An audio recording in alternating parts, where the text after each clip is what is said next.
So here I am boiling the avocados. They've been frozen. I've cleaned them out the best that I can, and I've just put them into boiling water. So you slowly heat the water. As you can see, it is darkening a bit, and you've got to get the seeds all nice and soft. So I'll let that boil for a little bit longer, maybe another 7 minutes or so. So you need to boil this for 45 minutes on simmer.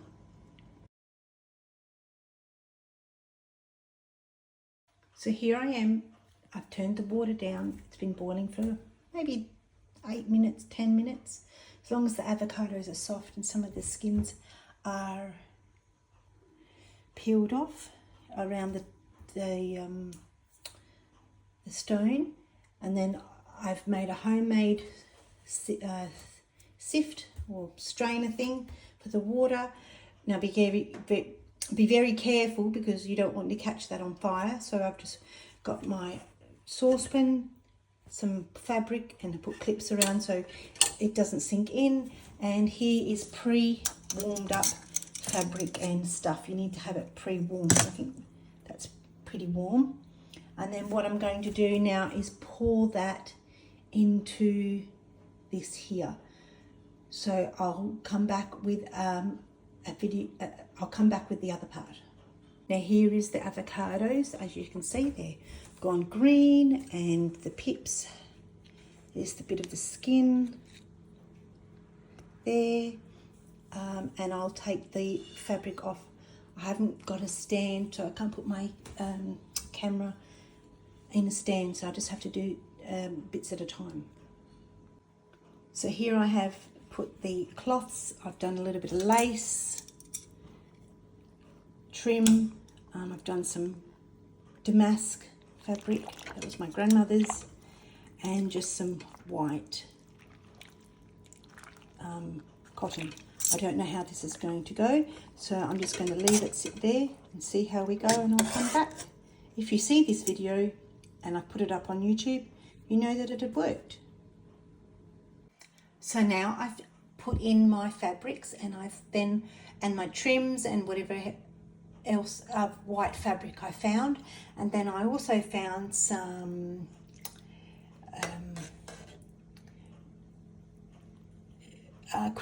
white quilted sample, plain white. I'll get my words together. Just a plain white rectangle square quilt. So I've put that in there, and I'm using potato masher, and remember this is water from just the avocado, so it won't be harmful to you because it's just the colour from the avocado. So I'm pushing it down with my potato masher to get the air out, because you want to be able to have the fabric that you've put in there, or the trims or whatever, to sit underneath the water. That needs to sit for 24 hours, so I'll let that sit till tomorrow. And what happens is the colour of the water will oxidize with the air, and over time hopefully it will become that little bit darker. So wait till tomorrow and we'll see what happens.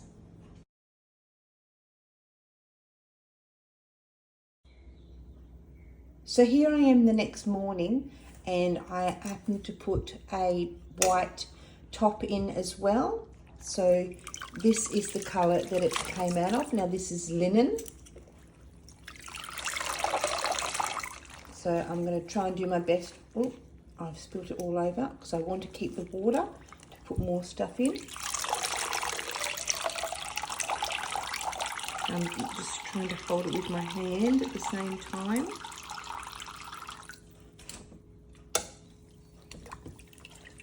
You just have to excuse me if it wobbles. Now you can see some have gone a bit darker and some have gone a bit lighter. That's the damask of my grandmother's. Is that it there? Yep. Oops, there it is.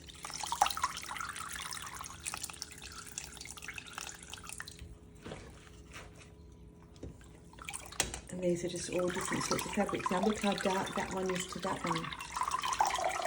All this is just avocado skins and the seeds. I will get the rest of the water out of there. I'm just going to go over here, excuse my doggy, and pick up these and put them in. Now I'm using tongs because I don't want to get all the pink on my hands, which doesn't stain.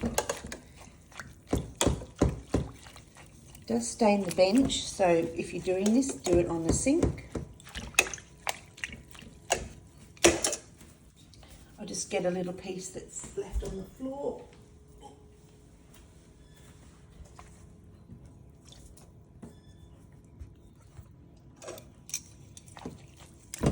Now I've got a little bit of hot water.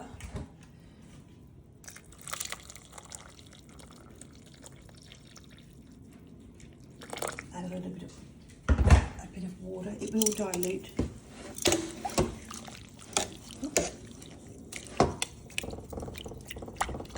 Just sort of wanted to cover that up a bit more. And what I'll do is squeeze out the rest of that and put it in there, and then I'll come back and show you what the second lot looks like. All right, thanks. So here is the second part of the dyeing of the avocado skins, and this is the second part, the second lot of fabrics and stuff. So this is it. I'm not going to dye this any longer, and that was maybe an hour, but you can see this piece up here. Oops. Didn't really get any colour, so to me it's not a natural fibre, but there is a tiny little bit on the edge. So I'm going to tip all the water out down the sink. I was thinking about putting it on my garden, but I wasn't sure. So I will show you some more progress once it's all dry.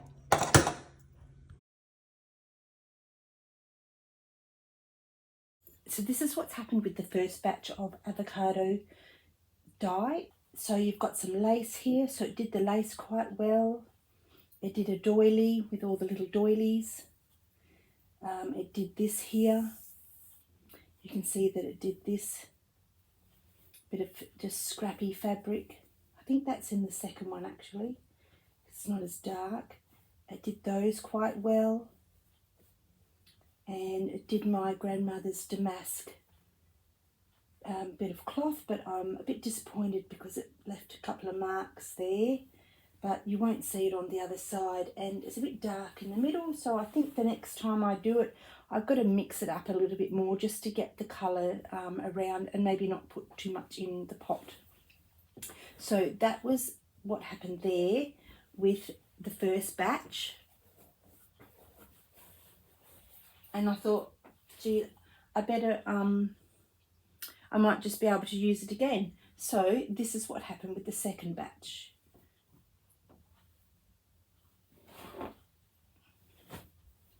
As you can see, it's a lot lighter, and this took up the colour in the stitching there. Even this did. It has the most faintest pink. It is there, but it's very, very faint. This didn't, because I think this is nylon. It didn't do it at all. So that was a good test. But everything else just turned out beautiful. I left this in for a couple of hours the second time around. The first time around I left it in overnight. Lovely, beautiful, look at that. That is just so exquisite. I couldn't find that in the shops, that colour.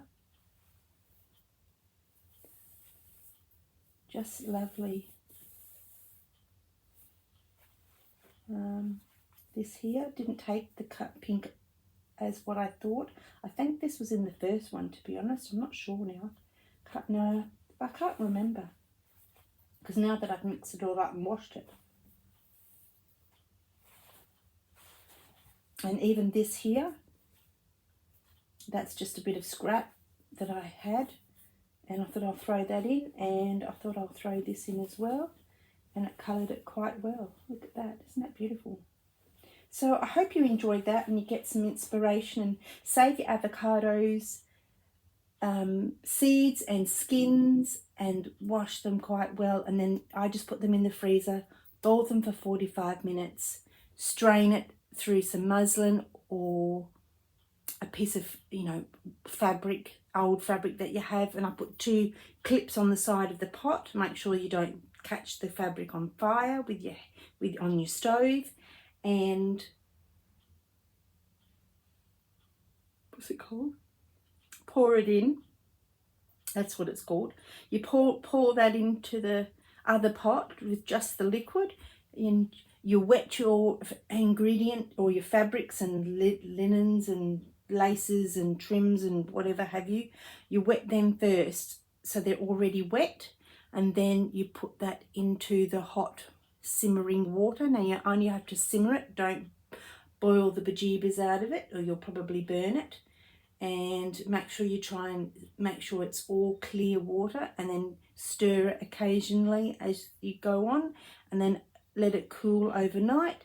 Give it another stir, and then gradually take out your fabrics. I squeezed mine, and then I rinsed mine in the bucket of water and saved the water to put on the garden, but not the coloured water of the avocado.